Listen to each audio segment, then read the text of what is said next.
Hammaga salom, efirda internet xizmatlar, gadjetlar va ularni ixtiro qilgan va foydalanayotgan kishilar haqidagi Markaziy Osiyoda birinchi matrica yoshlar dasturi. Studiyada Alyona Tsikotskaya va Daniyar Davutov. Bugun dasturda ko'ring. Buzish yoki buzmaslik yoki root va jailbreak nima va ular nimaga kerak? Alyona Tsikotskaya o'z telefoni ustida tajriba o'tkazdi. iPhone va Android siz Instagram mashhur xizmatda oddiy kompyuter orqali qayddan o'tib, shaxsiy arxivdagi suratlarni e'lon qilsa bo'ladimi? Ha, qandayligini matrica aytib beradi. Матрица расскажет, как это сделать.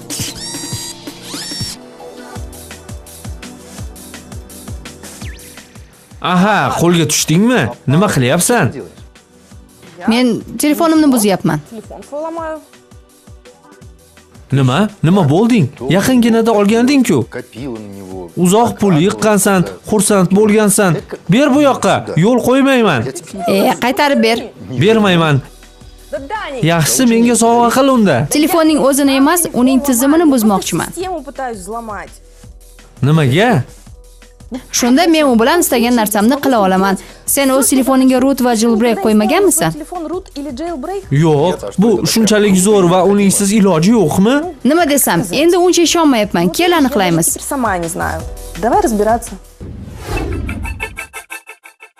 Shunday qilib root va jailbreak nima? Aslida bu ikki tushuncha bir narsani. Qurilmadagi to'la ma'muriy huquqlarni qo'lga kiritish, boshqacha aytganda, tizimni buzib kirishni anglatadi. Или другими словами, взлом системы. Yanada soddalashtirsak, tasavvur qiling, smartfoningizda mana bunday tizim fayllari saqlanadigan qulflangan ombor. Root yoki jailbreak esa qulfni ochib, sizga ombor ichidagi biror narsani tashlab yuborishga yoki biror narsa qo'shishga imkon beradi. А какие-то туда добавить. Root Android operatsion tizimida ko'riladi. U ildiz tizimiga kira olish. Bu super foydalanuvchining hisob yozuvi. Androidning oddiy foydalanuvchisida tizimga kirib, tizim sozlovlarini, ma'lumotlarni o'zgartirish imkoni bo'lsa, jailbreakda mazkur ibora aynan iOS tizimiga nisbatan ishlatiladi. iPhone smartfonlar uchun. Butun dunyo dasturchilari qurilmangiz qulfiga kalitcha tanlashadi. Aniqrog'i tizimni buzib kirish uchun dastur yozishadi. Keyin uni internetga joylashadi. Siz utilitani chiqarib olasiz, ishga solasiz, qo'llanmaga amal qila borib, qurilmaga to'la kira olish imkonini olasiz. Savol: nimaga? Ba'zida bu professional ehtiyoj bo'ladi. Masalan, boshqa mintaqa, shaharlardan kelgan smartfonlar blokirovkalangan bo'ladi. Bu vaziyatda root smartfonni bizning tarmoqda, bizning mintaqada ishlashga majbur qiladi. Ko'p holda ishlab chiqaruvchi taklif qilgan imkoniyat sizga unchalik yaxshi emasdek tuyuladi. Masalan, iPhone'ga widjet o'rnatish mumkin emas yoki batareyka 1 sutkagina ishlayapti. Bu holda jailbreak sizga yordam beradi. Ko'pchilik iPhone ko'p quvvat sarflaydi deb shikoyat qiladi. Aytaylik emas, aniq namuna. Biz quvvat iste'moli konfiguratsiyasini o'zgartirish fayliga kirishimiz va timing qo'yishimiz, ya'ni qachon uxlaydi, qachon uyg'onadi, belgilab qo'yishimiz mumkin. Ko'p parametrlar bor. Ularni ko'paytirish yoki ozaytirish mumkin. Telefon ozroq batareya sarflay boshlaydi.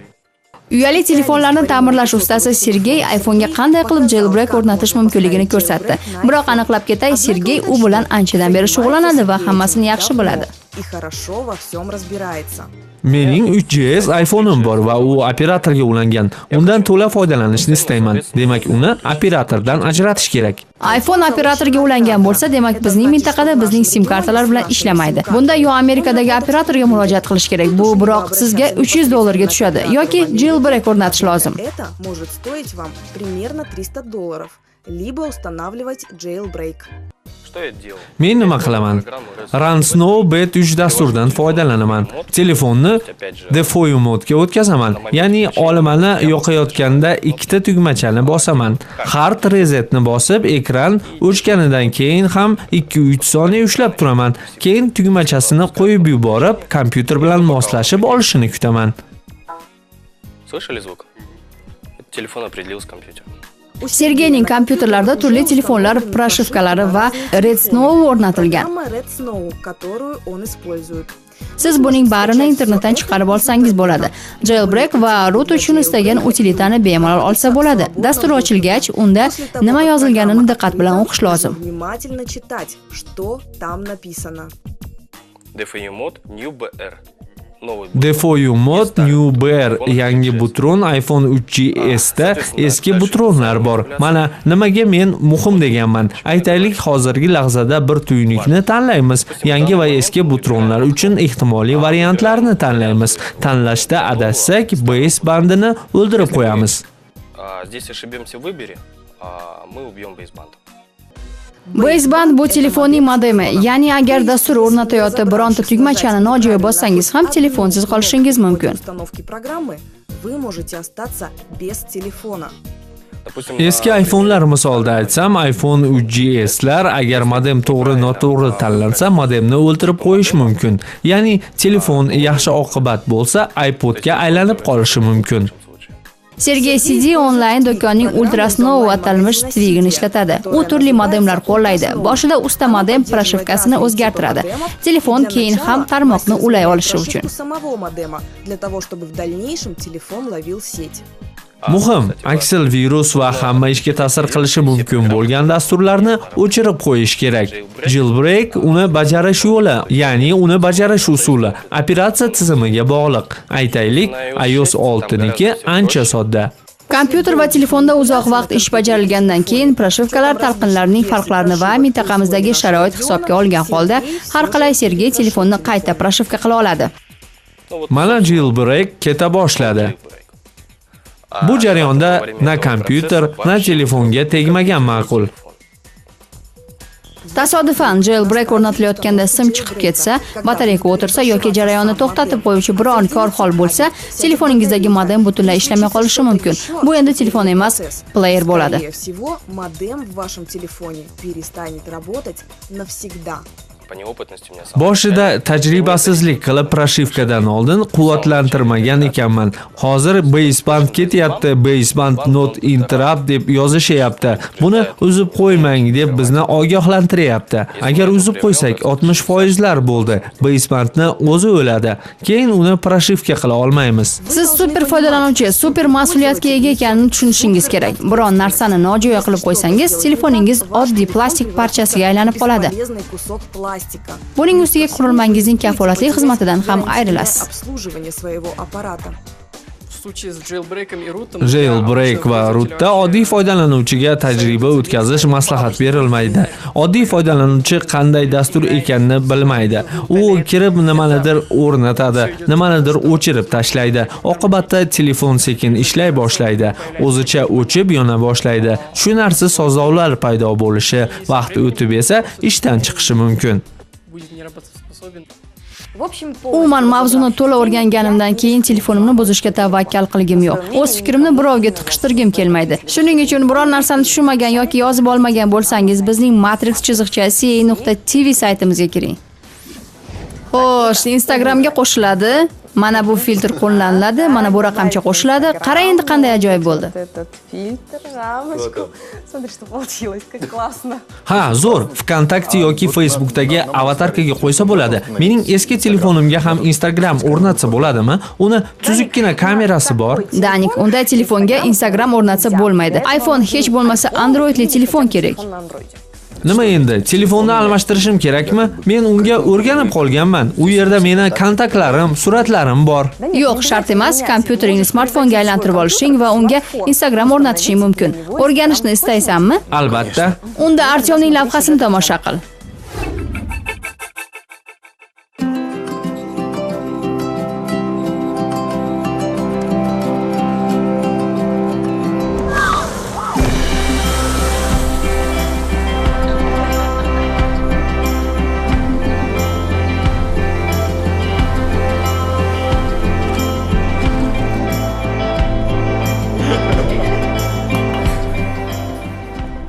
Tasavvur qiling, foydalanuvchilar Instagramga 16 milliard surat joylashibdi. Kuniga milliardlagan layklar qo'yishyapti. Bu xizmatning o'ta mashhurligidan darak beradi.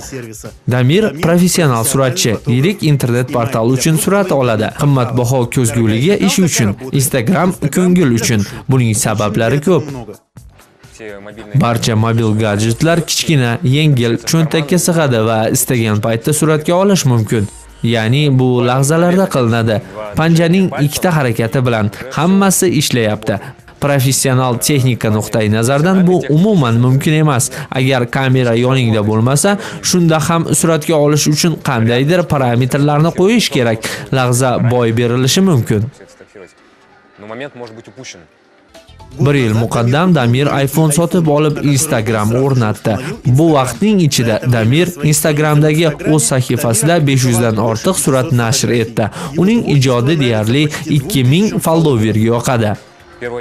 Birinchi Instagram suratim ajoyib chiqqan. Mashinada ketayotganimni suratga olgandim. U yerda alohida badiiylik ham yo'q edi. Hammasi shunday boshlandi.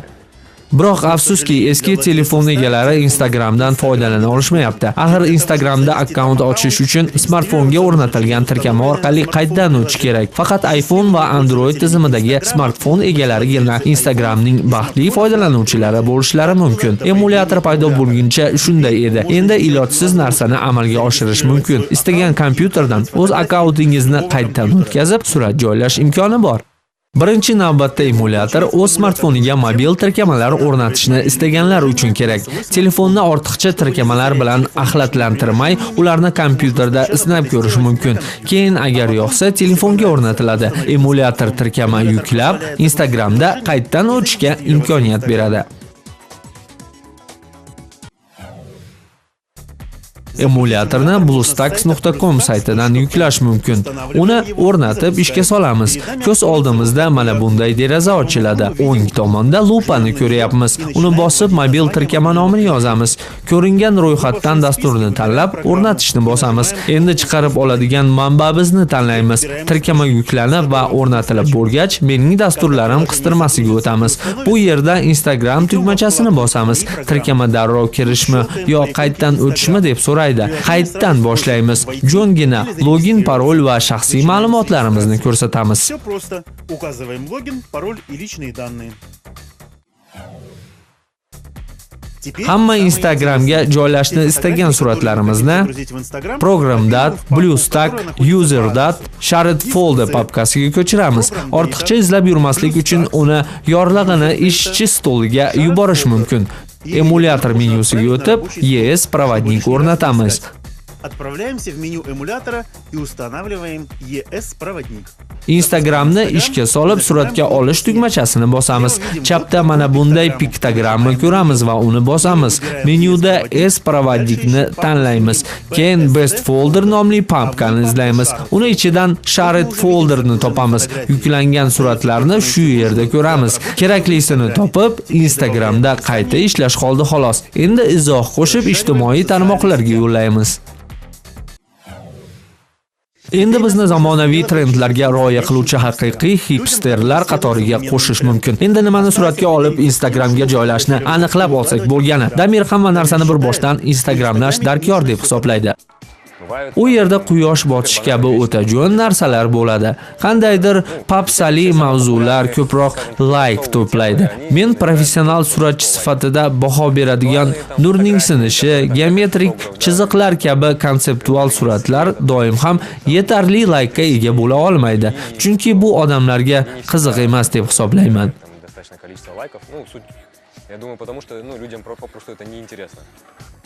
Biz sizlarga qiziqarli suratlarni yaratib, ularga ko'plagan like'lar olmoqchimiz. Tafsilotlarni esa bizning Matrix chiziqcha.tv saytimizdan topishingiz mumkin.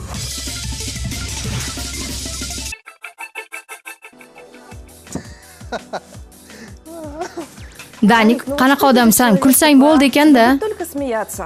Juda qiziq ekan. Internetda bir xizmatga duch kelib qoldim. Kub deb ataladi. Juda kulgili ekan. Просто очень смешно. Nimasi kulgili ekan? U yerda 10 soniyalik video olinib, aylanib tuziladi. Musiqa qo'yiladi va qara nima chiqibdi. Что получается?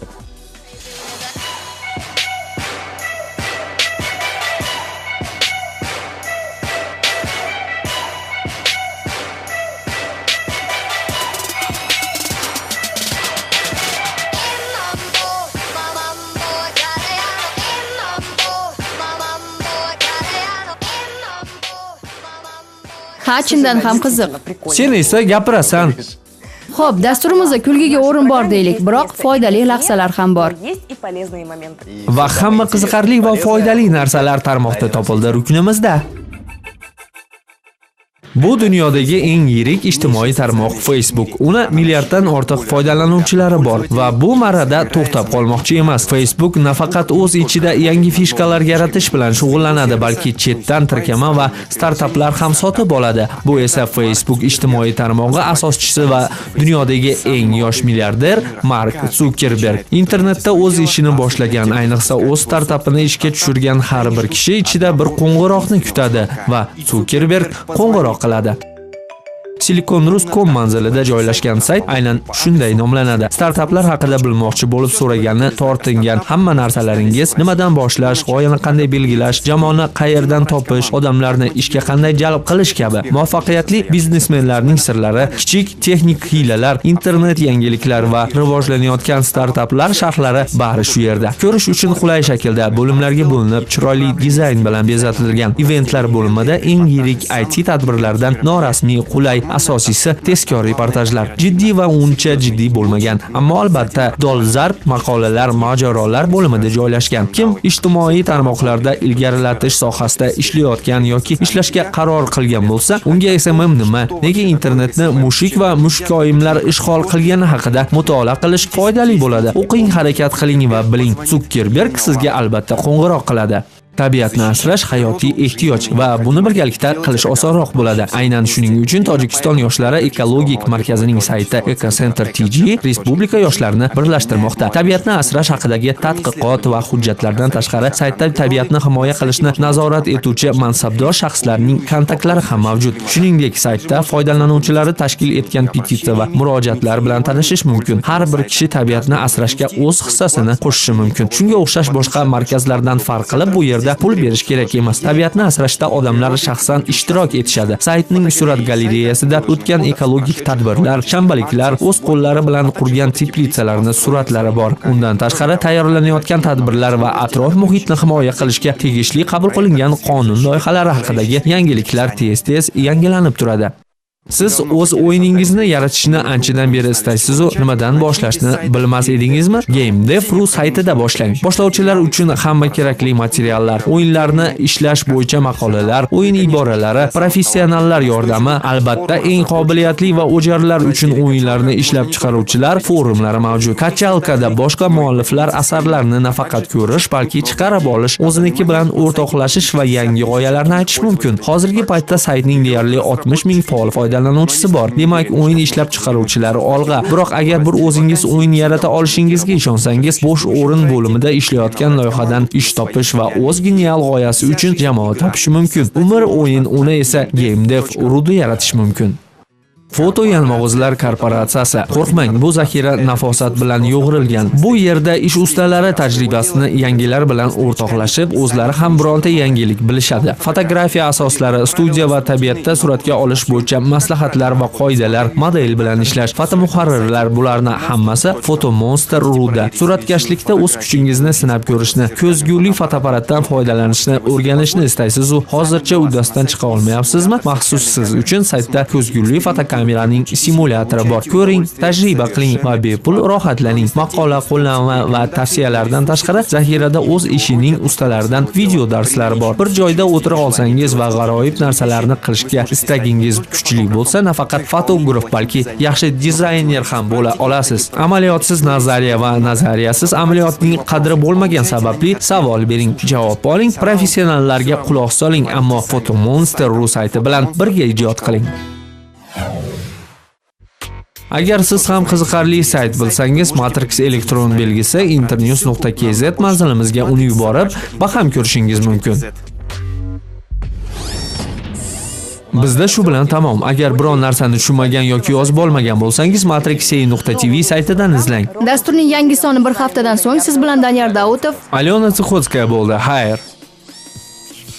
Virtual dunyoning afsonaviy to'siqsizligi. Alyona Tsikotskaya internetda senzura bo'lish yoki bo'lmasligini savoliga javob izladi. Haqiqiy shifokor internet orqali tashxisga qarshi onlayn tabiblarga ishonsa bo'ladimi va qay darajada ishonish mumkinligini Matrica jamoasi aniqladi. Gaplashgan odam yo'qmi? O'z smartfoningiz bilan gaplashing. Matrica gadjetni faol muloqotga sozlash yo'lini aniqladi.